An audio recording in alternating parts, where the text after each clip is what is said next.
Mr. Silent Channel. Kabanata 266 hanggang 270. Pagsiklab. 0266. Ang braso ni Hanggayo ay nakasabit sa leeg ni Yefan, at ang poster ng pagkahilig patagilid ay lalong naging dahilan upang makita ang nakakagulat na kurbada ng babae. Uuwi ka ba mamayang gabi? May kaakit-akit na ngiti si Hong Yu sa gilid ng bibig ni Hong Yu. Napalunok si Yefan, kung hindi ako uuwi.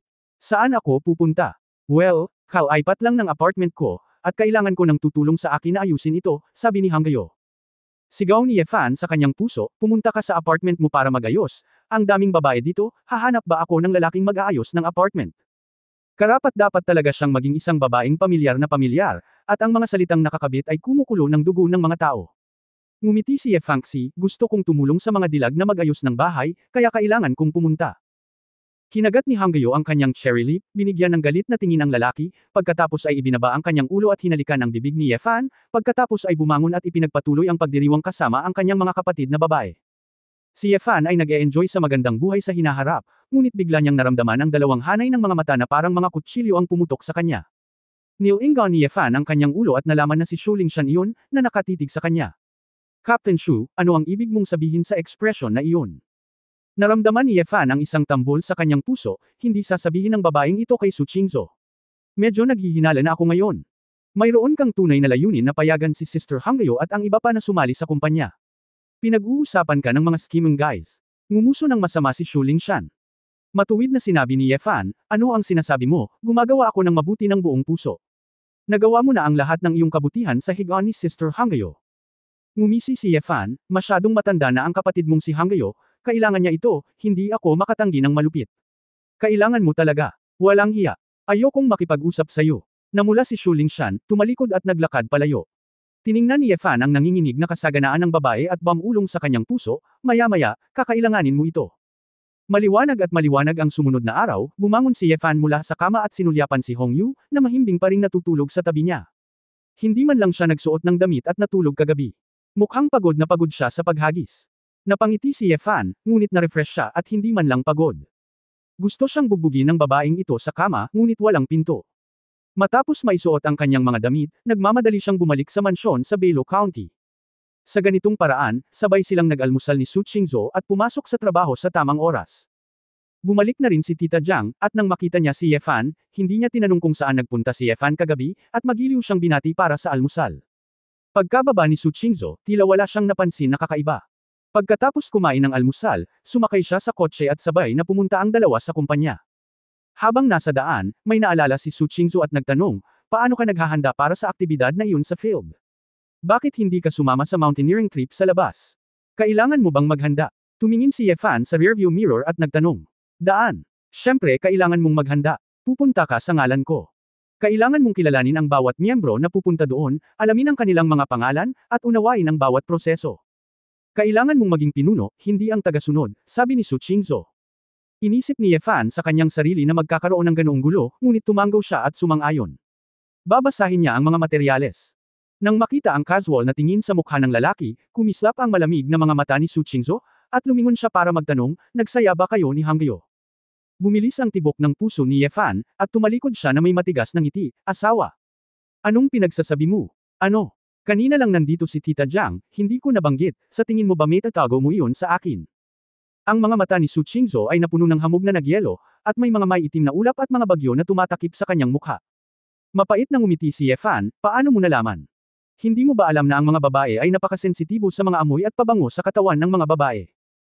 Naramdaman ni Su Qingzhou na itinuring siya ng lalaking ito bilang isang tanga na walang naiintindihan, at mas lalo siyang nenas, sa tingin mo ba, hindi ko alam kung paano ka pipigilan, kaya pwede ka na lang matulog sa ibang babae. Nagmamadaling umiling si Yefan, syempre hindi ko ginagalaw ang lahat ng babae. Kasalanan ko ito, bibigyan ko ng pansin sa hinaharap. Papansin. Paano magpapansin? Ilang beses na itinaas ni Su Qingzhou ang kanyang boses, na may bahagyang pagkinang sa kanyang mga mata. Patuloy mong sinasabi na gusto mong palalimin ang iyong relasyon sa akin, at gusto mong maging isang tunay na mag-asawa sa akin, ngunit ikaw paano ang kanyang pag-uugali? First time mo nakilala si Hanggayo, first time mo siyang nakipagrelasyon, at akala ko nandyan ka para iligtas ako, pero paano naman sa pangalawang pagkakataon? Wala pang 2 araw na kakilala mo lang siya, pumunta ka na sa lugar niya para magpalipas ng gabi. Asawa mo ako, ngunit kailangan kong bayaran ang iyong kasintahan ng sunod-sunod, at bigyan sila ng tirahan at seguridad. Sa tingin mo ba ako ay tanga o tanga? Ganon ba ako kadaling lokohin? Paulit-ulit na tanong ni Su Qingzhou, na medyo natulala ang ulo ni Ye Fan. Si Feng Yueying ang aking nakatatandang kapatid na babae at ang aking kanang kamay. Mas matagal kanyang kilala kaysa sa akin. Nauna siyang nakipagrelasyon sa iyo, at nakilala ko rin siya. Kung tutusin, hindi ko kayang mawala ng ganoong mahalagang tao dahil sa iyo. Gayunpaman, ano ang hanggayo? Dahil lang sa siya ang klase ng babaeng open-minded, nagagawa mo lahat ng gusto mo, regardless of my feelings. Nakonsensya si Ye Fan, at nang marinig niya ang mga salita ng babae, talagang lumayo siya, bagamat sinabi niya na ang isang lalaki ay kadalasang sumusunod sa ibabang bahagi ng katawan, ngunit kung diretsyong sabihin, ito ay sobra pa rin. Asawa, huwag kang magalit, humihingi ako ng tawad sa iyo. Hindi ko na muling hahawakan si Hanggayo sa susunod, nakasimangot si Ye Fan. Tama na. Ayokong marinig ang paghingi mo ng tawad, kapaki-pakinabang ang paghingi ng tawad, bakit kailangan mo ng batas? Ngayon, feeling ko masyado akong tanga para isipin na sincere ang mga salita ng lalaking katulad mo. Sa katunayan, gusto mo lang magsaya sa simula. Anyway, may kakayahan kang lokohin ang mga babae kahit saan. Sa paningin mo, wala akong pinagkaiba sa ibang babae di ba? Nakangising tanong ni Su Qingzhou. Agad namang umiling si Ye Fan, syempre hindi. Ay.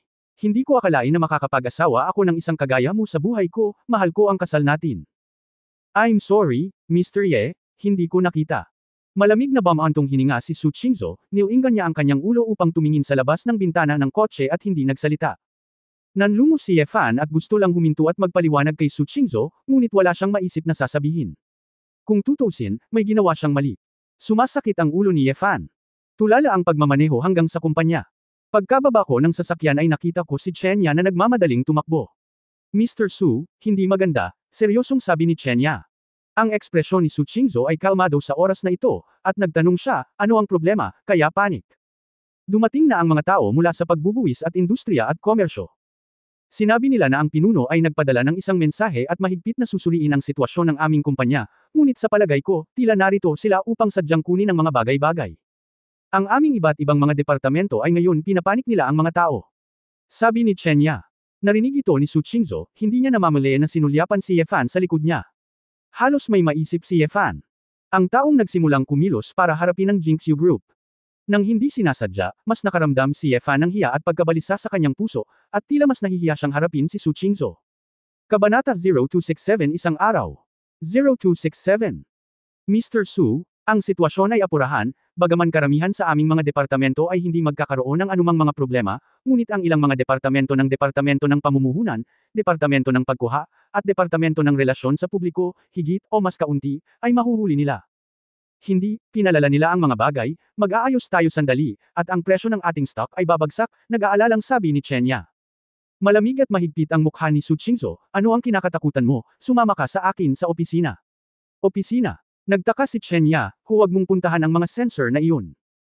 Sila ay isang grupo lamang ng maliliit na tao na sumusunod sa mga utos, sayang lang ang oras para hindi sila pansinin, sabi ni Su Qingzhou, at pumasok sa elevator.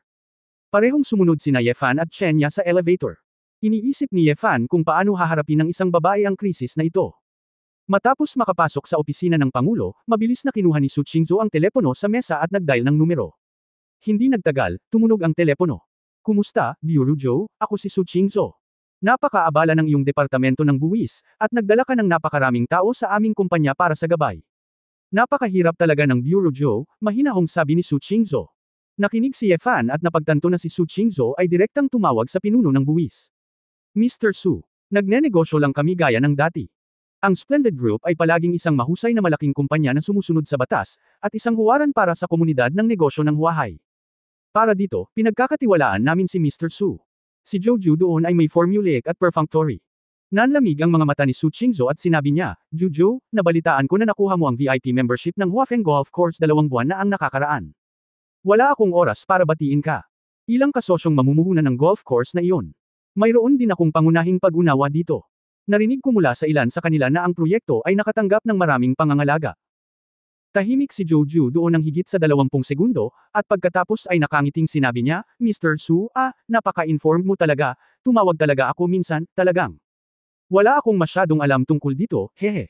Jojo, mukhang nadismiss ang anak mo sa isang universidad sa Magnesium, pero nabalitaan kong pumasok siya sa isang financial company na tinatawag na Ano si Bo? Mali ba ang narinig ko? Mahinang sabi ulit ni Su Qingzhou. Malinaw na narinig ni Jojo ang isang lalamunan na boses, Mr. Su, magsabi ka ng isang bagay kung may sasabihin ka. Nasa dilema din tayo. Hindi maganda na ang mga miyembro ng pamilya ay nasasangkot sa mga usapin sa trabaho. Ayokong gumawa ng labis. Ngunit Bureau, hindi mo man lang ako binigyan ng kaunting buffer time. Masyadong ignorante ako, Su Qingzhou. Isang araw, gusto ko balang araw, ang mga taga-Bureau ay maaaring pumunta saan man nila gusto. Huwag lumitaw kahit saan sa aming Jinxu Group.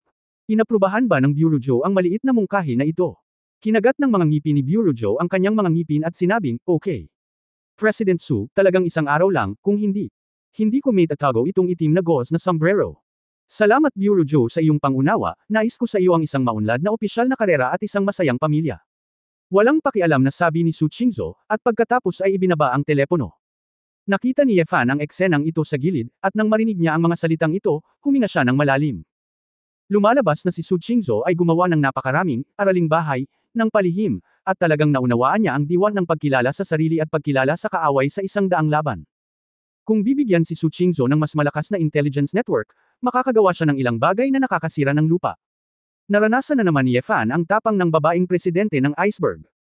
Nang kunin muli ni Su Qingzhou ang telepono at gustong i-dial ang pangalawang numero, tumangala siya at nakitang nakatayo pa rin si Ye Fan.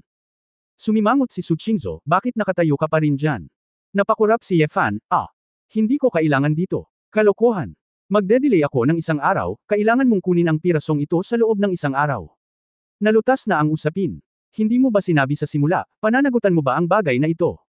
Malamig na saway ni Su Qingzhou. Napangiti si Ye Fan, tila ito ang totoo, ngunit si Su Qingzhou ay tila galit na galit, ang kanyang mga mata ay tila gustong sumugod upang kagatin siya ng ilang beses. Matapos lumabas ng opisina si Ye Fan, nakita niya si Shu Lingshan sa isang bagong opisina. Siyempre, alam din ni Shu Lingshan kung ano ang nangyayari sa kumpanya, at bahagya lang siyang napanatag matapos malaman na naantala muna ni Su Qingzhou ang usapin. Team Shu. Oras na para tawagan si Deputy Minister Shu, nakangiting sabi ni Ye Fan. Inilibot ni Shu Lingshan ang kanyang mga mata, isave mo ito, maaari mo akong tawagin sa aking pangalan sa hinaharap. Masayang sinabi ni Ye Fan, ibig sabihin ba nito ay gusto mong mapalapit sa akin? Shan. Sinong nagsabi sa iyong tawagan mo si Shan? Tawagin ang pangalang ito. Bilasan mo, ano ang hinahanap mo? Pag-isipan mo. Nakipag-usap ka na ba sa pamilya Wang? Namula si Shu Lingshan at iniba ang usapan. Napakamot si Ye Fan sa kanyang buhok, hindi ko pa matukoy kung sino ang anak ng pamilya Wang na tumitingin sa bulaklak ng lobo mong lason, kaya narito ako para tanungin ka, baka may alam ka sa relasyon ng pamilya Shu. Sumimangot si Shu Lingshan at sinabing, ang alam ko lang ay Wang Yingpang ang pangalan ng taong iyon. Hindi ko alam kung sino siya sa pamilya Wang. Hindi ko alam kung nasaan siya. Ayaw ng mga tao sa pamilya na sabihin sa akin ang tungkol dito. Tumango si Ye Fan, iniisip na ang pamilya Shu ay dapat matakot sa bulaklak na may lason na lobo upang makahanap ng problema sa pamilya Wang, at normal na hindi sabihin kay Shu Lingshan ng detalyado. Gayunpaman, ngayong alam mo na ang pangalan, hindi na mahirap maghanap ng isang tao. Bagamat si Wang Yingpang ay anak ng pamilya Wang, hindi niya talaga makontak ng direkta ang mga lokal na opisyal sa Huahai at gumawa ng aksyon laban sa Jinxu Group. Sa makatuwid, dapat na nakahanap si Wang Yingpang ng isang ahente o isang pangkat ng ahente sa Huahai na mananagot sa bagay na ito. Nang makita si Ye Fan na tumalikod at umalis, mabilis na hinawakan ni Shu Lingshan ang lalaki, hahanapin mo ba si Wang Yingpang? Isama mo ako. Umiling si Ye Fan, ang bagay na ito, ikaw at ang lahat ng miyembro ng Wolf Poison Flower, hindi ka makakasali, kung hindi, kakausapin mo sila at akusahan ka ng mga krimen. Dahil nangako akong aasikasuhin ang bagay na ito, natural na titiisin ko ito. Pagkatapos magsalita, tinapik ni Ye Fan si Shu Lingshan sa balikat at diretsyong umalis. Tumingin si Shu Lingshan sa likod ng lalaki, at ang kanyang mga mata ay nagpakita ng isang dampi ng masalimuot na pag-iisip. Bihira niyang makita si Ye Fan na nagsabi ng isang bagay na napakaseryoso, at nakaramdam siya ng hindi maipaliwanag na paggalaw sa kanyang puso. Pagkatapos umalis ni Ye Fan sa kumpanya, tinawagan niya si Ning Zimo at sinabi sa kanya ang tungkol dito. Ang Huahai ay pinangungunahan na ngayon ng Purple Bamboo Forest. Sa pangkalahatan, ang hangin ay umiihip at ang damo ay gumagalaw, at ang Purple Bamboo Forest ay makakahanap ng mga pahiwatig. Mukhang hindi nagulat si Ning Zimo na tatawagan siya ni Ye Fan, at medyo maasim na sinabi, totoo ba na kung walang mali sa Jinxu Group, hindi ka lalapit sa akin? Wala kang konsensya.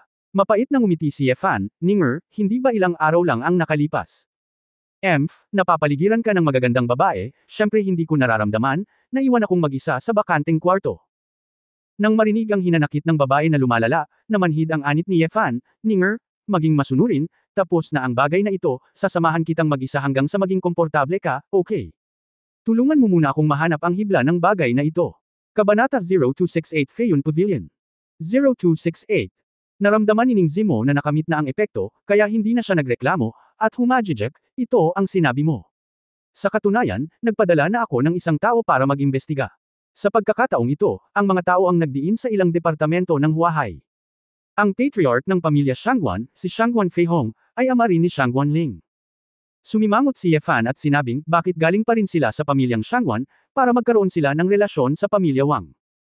Siguradong hindi minamaliit ng pamilya Wang ang negosyo ng pamilyang Shangguan, ngunit ang mga anak ng pamilya Wang, kung makikipagsabayan sila sa pamilyang Shangguan.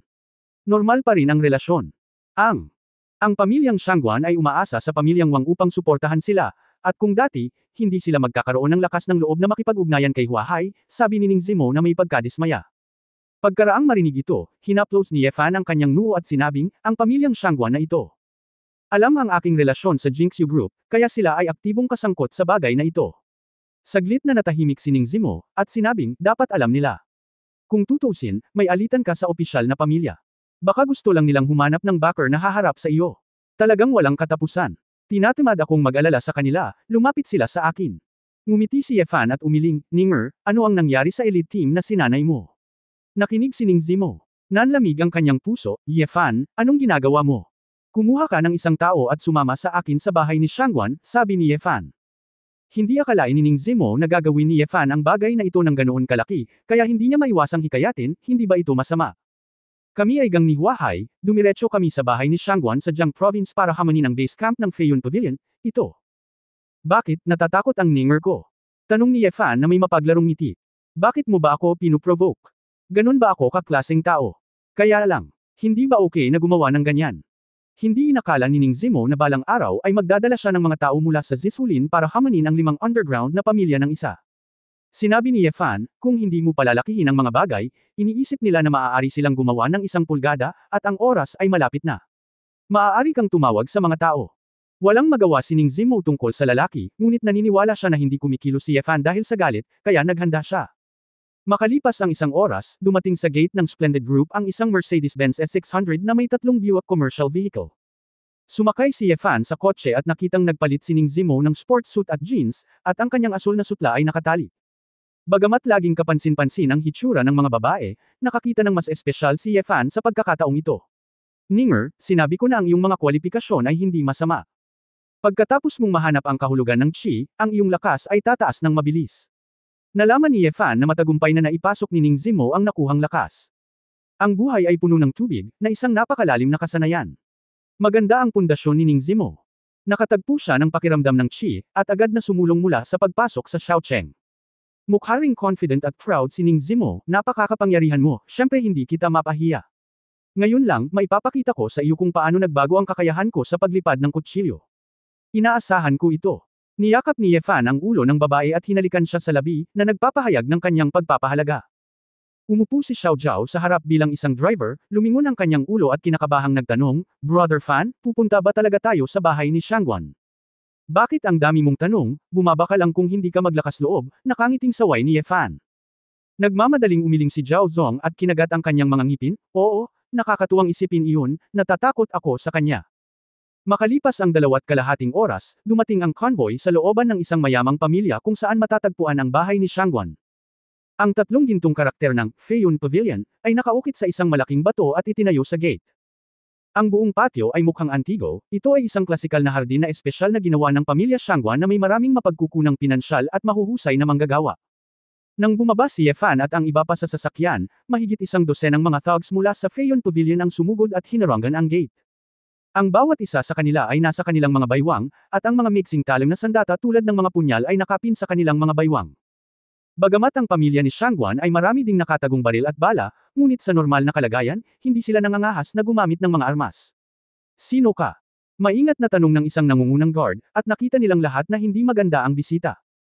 Bumaba si Ning Zimo sa sasakyan at bahagyang ikanaway ang kanyang kamay, at ang 20 higit pang mga elite ng Purple Bamboo Forest ay sumugod na parang mga lobo.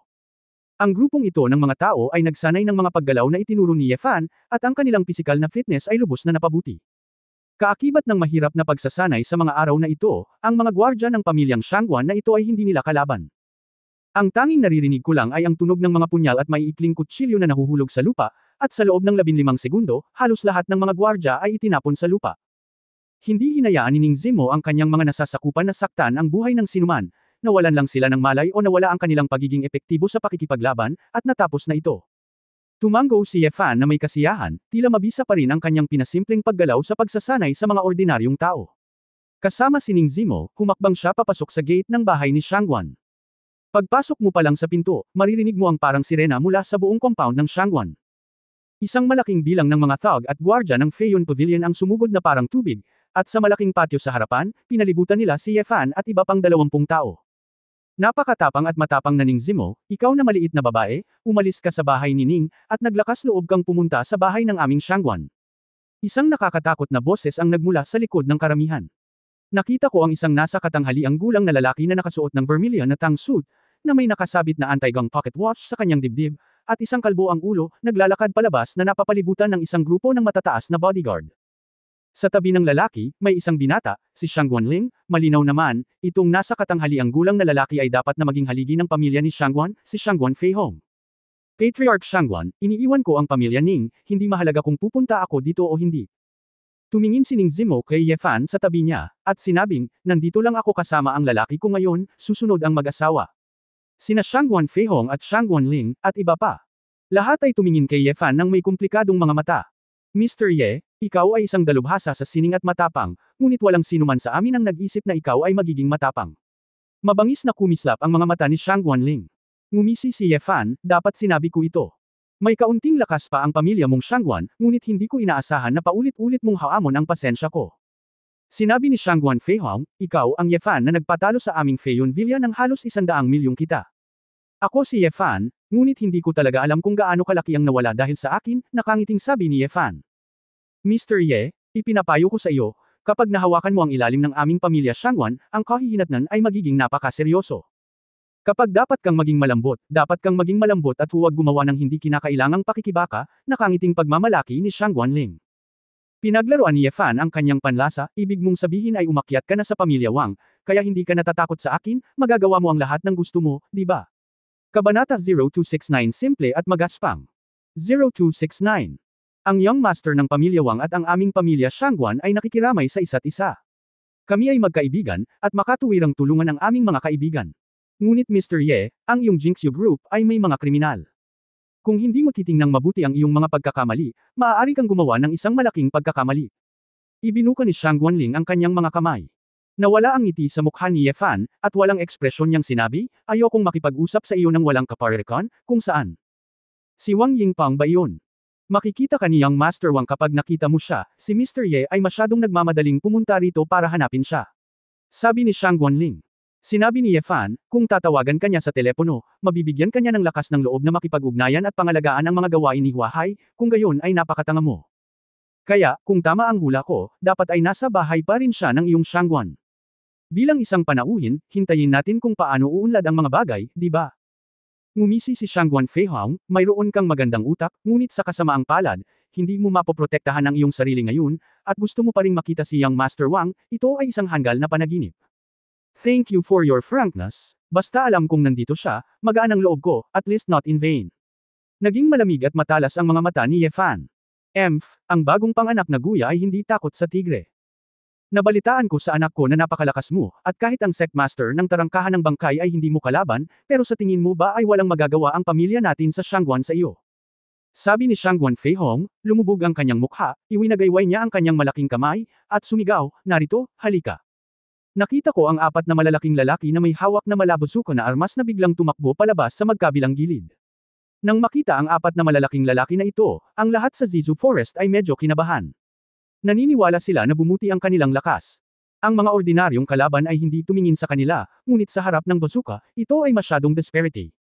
Huwag mag-alala, hindi ito bazooka, ito ay ilang power grades lang. Lumingon si Ye Fan kay Ning Zimo at sinabing, tingnan mo ang iyong pag-unlad, Ninger. Kumpiyansa ng umiti si Ning Zimo, at kasabay nito, bahagya siyang tumalon, at apat na lumilipad na kutsilyo ang lumitaw sa magkabilang kamay, at lumipad patungo sa apat na malalaking lalaki. Ang lumilipad na kutsilyo ay parang isang kisap mata ng pagkabigla, at imposibleng makita ang tilapon, at biglang may apat na siksik na tunog ng pagkabasag ng metal. Napag-alaman ng apat na malalakas na lalaki na lumaban sa power grid launch tube na ang kanilang launch tube ay direktang tinusok, at ang bawat lumilipad na kutsilyo ay matalas sa lawak na ito sa pamamagitan ng kapangyarihan ng nakagagalit na pagpapala. Nang makita ang eksenang ito, ang isang grupo ng mga elite mula sa Purple Bamboo Forest sa wakas ay nakaramdam ng ginhawa at itinaas ang kanilang mga ulo. Sumipol si Yefan at humakbang pasulong, kung hindi nabaril ng lumilipad na kutsilyo ang mga sirang tubo na iyon, ngunit ang mga noo ng iyong ama at anak, sa palagay ko dapat mong maunawaan ang mga kahihinatnan. Sina Shangguan Feihong at Shangguan Ling ay hindi namamalayan na nagsimulang bumalik. Hindi nila inaasahan na hindi gumawa ng anumang aksyon si Yefan, at inalagaan ni Ning Zimo ang bitag na kanilang inayos.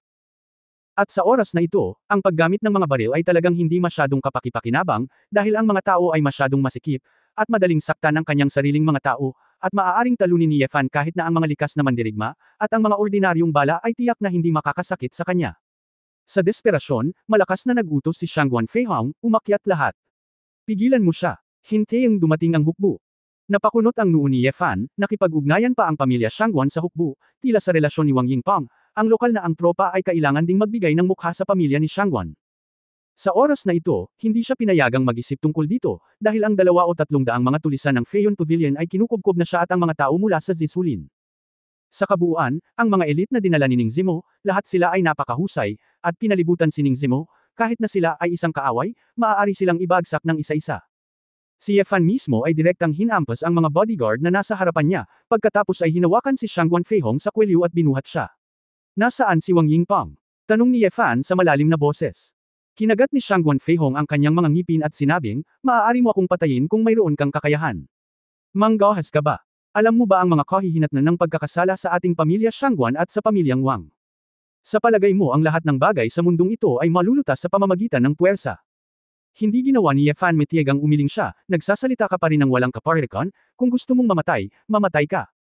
Direktang itinapon ni Yefan ang buong katawan ni Shangguan Feihong mahigit 10 metro ang layo. Sa isang putok, si Shangguan Feihong ay bumangga sa isang makapal na pader at dahan-daang dumulas, na nag-iwan ng pool ng dugo sa kanyang ulo sa puting dingding. Pavilion Master. Tatay. Ang ilang mga gwardya ng Feiyun Pavilion at si Shangguan Ling ay nakamasid lamang sa Patriarch na itinapon palabas, ngunit hindi sila nag-react. Hindi nila inaasahan na talagang gustong pumatay ni Yefan, at hindi niya pinansin ang Patriarch ng pamilya Shangguan. Ikaw. Pinatay mo ang tatay ko. Namumula ang mga mata ni Shangguan Ling, at sumigaw siya ng malakas, tapos ka na. Hindi ka makakaalis ng buhay ngayon. Walang pakialam si Yefan, tinatrato na siya ng pamilyang Shangguan ng may puot, isa ring salot na panatilihin ito. Kung ang pakikipag-usap ay malulutas ang mga problema, kung gayon hindi na kailangan ng mga digmaan sa mundong ito. Ang pagpatay sa mga tao ay kung minsan ang tanging paraan upang malutas ang mga problema. Dahan-daang naglakad si Yefan patungo sa Shangguan Ling. Ang mga gwardya na iyon na nang ahas na pigilan siya ay pinalipad ni Yefan ng isang kamao o isang sampal, at walang makakapidyo sa kanya. Pinilit ni Yefan si Shangguan Ling na pumunta sa sulok, hinawakan ang kanyang leeg, at blanko na nagtanong, tatanungin kita sa huling pagkakataon, nasaan si Wang Yingpeng? Nanginginig si Shangguan Ling sa takot, at sa wakas ay napagtanto niya na si Yefan ay talagang hindi natatakot sa kanila. Kapag ang isang tao ay walang takot, siya ay nawawalan ng pag-asa at walang pag-asa. Siya, nasa likod. Sa likod bahay, naisip ni Shangguan Ling, kailangan muna niyang mabuhay, tutal patay na si Shangguan Feihong, buhay pa siya, maaari pa siyang maging pinuno ng bahay, nilunok niya ang kanyang galit at nakilala ito. Ngumiti si Yefan sa kanya, at sa bahagyang puwersa sa kanyang kamay, merienda, dumurog sa lalamunan ni Shangguan Ling. Hindi pinangarap ni Shangguan Ling na papatayin siya ni Yefan pagkatapos niyang makuha ang sagot. Nilingon ni Yefan ang courtyard sa harap niya. Si Ning Zimo at ang isang grupo ng mga tao ay unti-unting nakakuha ng kapangyarihan, kaya tumigil siya sa pag-aalala at dumiretso sa likod bahay. Ngunit nang malapit nang umalis si Yefan, bigla niyang natuklasan na ang isang martial artist na may mahusay na chi cultivation level ay tumatakbo mula sa gilid ng bakuran.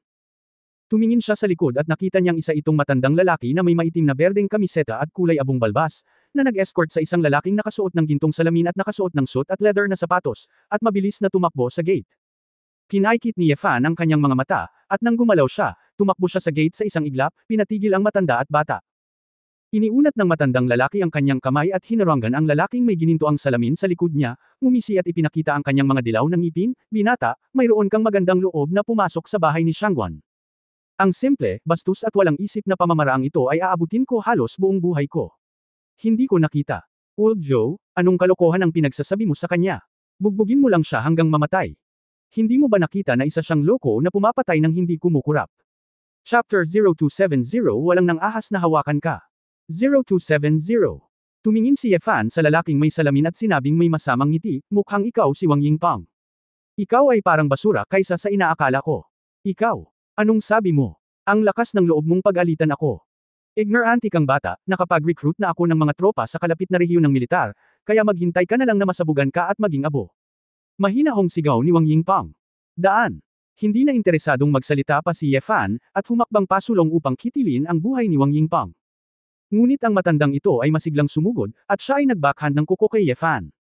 Dala ng kuko na ito ang likas na enerhiya ni Xiao Cheng, at ang sipol ng paglusob sa hangin ay napakatalim.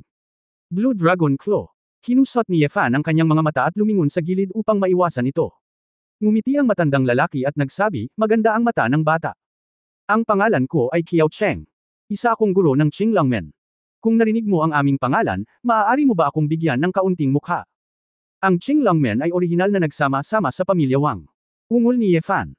Sa katunayan, bagamat karamihan sa mga sikat na pamilya sa Xia Kingdom ay may sariling mga sinaunang martial arts talents, para masiguro ang kaligtasan ng mga anak ng pamilya sa katagalan, sila pa rin ang bubuo ng alyansa sa ilang sinaunang martial arts factions. Hindi bababasa, sa likod ng bawat isa sa 5 sikat na sekta, mayroong kahit isang sinaunang martial arts sect na tahimik na sumusuporta sa kanila. Siyempre, ang sinaunang martial arts sect ay makakakuha din ng sapat na material at mga benepisyo sa network mula sa mga sikat na pamilya.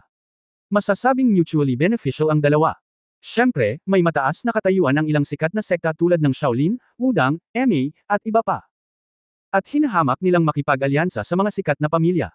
Sila ay mananagot lamang sa mga opisyal ng estado ng Xia at makikipagtulungan sa Dragon Soul.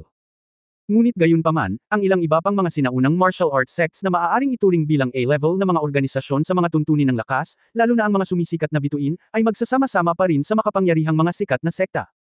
Ang Qinglangmen, pagkatapos ng daan-daang taon ng akumulasyon, ay isa rin sa mga nangungunang sinaunang martial arts sects sa Xia Kingdom. Makatuwirang makipagtulungan sa parehong nangungunang sikat na maharlikang pamilya. Kung alam mong taga Qinglangmen yun, dapat alam mo kung ano ang kinakaharap mo. Manggahas ka bang maging kaaway ng buong Qinglangmen? Ngumiti si Wang Yingpang ng mapang-asar. Bamantong hininga si Ye Fan, hindi man lang ako natakot sa iyong pamilya Wang, natatakot ba ako sa isang Qinglangmen? Ano ang sinabi mo? Ang mga kuko ay sinanay ng husto, nabasag ang ginto at nabasag ang jade. Hindi pa rin napupunit ang kanyang bibig. Galit na sabi ni Wang Yingpang. Matalim din ang mga mata ni Qiao Cheng, bata, medyo malaki ang kalokohan mo, tingnan ko kung gaano ka K-Toto. Pagkatapos sabihin iyon, inipon ni Qiao Cheng ang kanyang likas na enerhiya, at ang kanyang figure na parang berdeng anino, mabilis nitong inatake si Ye Fan. Ang kanyang mga kamay ay parang dalawang dragon, patuloy na magkakaugnay, patuloy na tumatakbo, nagbabago ng bilis, at nagpalipat-lipat sa pagitan ng mga lakas at kahinaan, na medyo mahirap hulaan. Bang! Bang! Bang bang! Sa tuwing sasapit ang Asher Dragon Claws ni Qiao Cheng sa isang pader o isang batong haligi, isang butas ang maiiwan, na parang ang kanyang mga kamay ay hindi gawa sa karne, kundi mga diamante. Nakita ni Ye Fan ang mga panlilinlang ng hindi nagmamadali, at mahinahong sinabi, ang lihim na sining ng Qinglangmen, ang Qinglong Claw ay isinilang mula sa Shaolin Dragon Claw, bagamat ito ay binago upang maging mas agresibo, pagkatapos na mabuksan at sarado ang bilang ng mga paraan, ito rin ay mas madaling magsanay. Ngunit ang Dragon Claw Hand ay ang pinakamataas na kasanayan sa kuko na sinubukan at nasubak, at isinasama nito ang malalim na pilosopiya ng Budismo at martial arts. Mahirap mang magsanay dahil sa kasimplehan ng pagpasok, mahirap makuha ang asensya at asensya nito, ngunit pagkatapos mong tunay na maunawaan ito, ang kapangyarihan ay hindi ikaw. Napakasimpleng isipin. Kayong mga Qinglong Claws ay medyo mababaw pa rin sa huli, kahit na nakamit mo ang mahusay na tagumpay, ito ay walang iba kundi iyon. Haha, biro lang. Ang Qinglong Claw ng Qinglangmen ko, kumpara sa Dragon Claw, ay mas maganda kaysa sa Asol.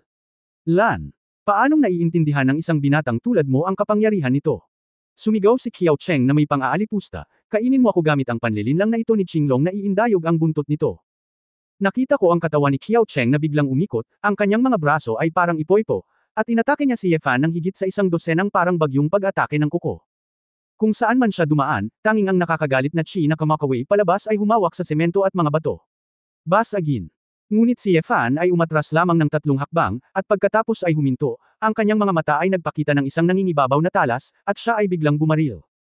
Ang 2 daliri ay parang matalas na ngipin ng dragon, at parang sirang kawayan. Itinuro nila ang berdeng mga kuko ng dragon na umaatake, at tama ang pagkakatama ng 2 daliri sa kanyang 3 daliri. Bang! Nagkaroon ng muffled sound, at ang nakakagalit na enerhiya ay sumabog ng marahas. Naramdaman na lamang ni Qiao Cheng na ang kanyang 3 daliri ay direktang nawalan ng malay. Matapos ang subconsciously dodging patagilid, siya natagpuan na ang lahat ng 3 daliri ay duguan at ang kanilang mga buto ay nabali. Ah! Napasigaw si Qiao Cheng sa sakit, nakatingin kay Ye Fan na may malungkot na mukha, ikaw. Ikaw ay. Inalis ni Ye Fan ang 2 daliri at sinabi, ang kamay ng Dragon Claw ay hindi nangangailangan ng panloob na puwersa, kaya hayaan mo akong ipakita sa iyo, kung ano ang asensya ng Claw Art, kung ano ang paghawak ng laman sa mga butas. Bakit mo nasabi na ang iyong berdeng Dragon Claw ay hindi kasing ganda ng tunay na Dragon Claw na kamay? Sa katunayan, kahit na hindi sinasadya ni Ye Fan ang kamay ng Dragon Claw, maaari pa rin niyang mabali ang berdeng Dragon Claw. Pagkatapos ng lahat, sa kanyang kaharian, sa katunayan, ang pangkalahatang sinaunang martial arts tricks ay kabisado na sa kanyang puso, at ang mga ito ay naging kanyang sariling mga bagay, at hindi magiging partikular na mahigpit tungkol sa mga trick. Ano? Ikaw? Hindi ka gumagamit ng panloob na lakas. Napagtanto ni Qiao Cheng na si Ye Fan ay nakikipaglaban sa kanya na may dalisay na laman mula simula hanggang wakas. Kung tama ang pagkakaalala ko, ang panloob na lakas ng Qinglongmen ay Long Yuan Gang. Bagamat hindi masama ang iyong mga kasanayan sa kuko, ang iyong panloob na lakas ay hindi sapat upang magdulot ng mga pagbabago sa husay. Kaya't ikaw ay napakasayang. Ito ang iyong bodyguard, pagsusuri ni Ye Fan. Namula ang mukha ni Qiao Cheng. Siya ang escort ni Wang Yingpeng sa kanyang edad. Bagaman sinabi niya na siya ay nakasuot ng magagandang damit at pagkain, palagi siyang minamaliit ng kanyang mga alagad. Galit niyang sinabi, bahong mabaho, huwag kang maging kampante, kahit hindi kita matalo, hindi mo kayang labanan ang hukbong darating. Habang nagsasalita siya, ang daming tunog ng makina ng sasakyan mula sa labas.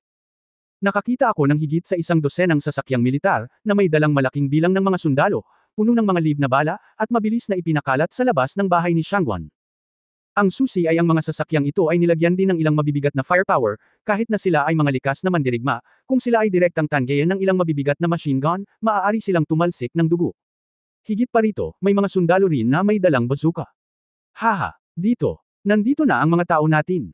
Mabilis na tumakbo palabas si Wang Yingpeng at sinigawan ang isang opisyal na nangunguna, Colonel Yu. Nandito ako. Tumingin ang dark-skinned officer nang makarating siya kay Wang Yingpeng, ngumiti siya at sinabing, Young Master Wang, hindi na kailangang magpanik, walang maglalakas loob na hawakan ka kapag nandito kami. Bago pa siya matapos magsalita, bigla niyang nakita ang isang figure na parang multo na nakatayo sa harap ni Wang Yingpeng. Sa isang malaking kaway ng kanyang kamay, ang ulo ni Wang Yingpeng ay sinampal at nasubsob at napilipit. Sa pamamagitan ng isang click sa kanyang leeg, isang subaw ng dugo ang bumulwak, at siya ay agad na bumagsak sa lupa, na tila patay. Natigilan si Colonel Yu, at ang ngiti sa kanyang mukha ay tumigas, habang si Qiao Cheng, na nakatayo sa pintuan, ay mapatla. Ni hindi niya napansin kung paano nawala si Ye Fan sa kanyang mga mata. Pagtatapos ng kabanatang ito. For more videos, please like, share and subscribe.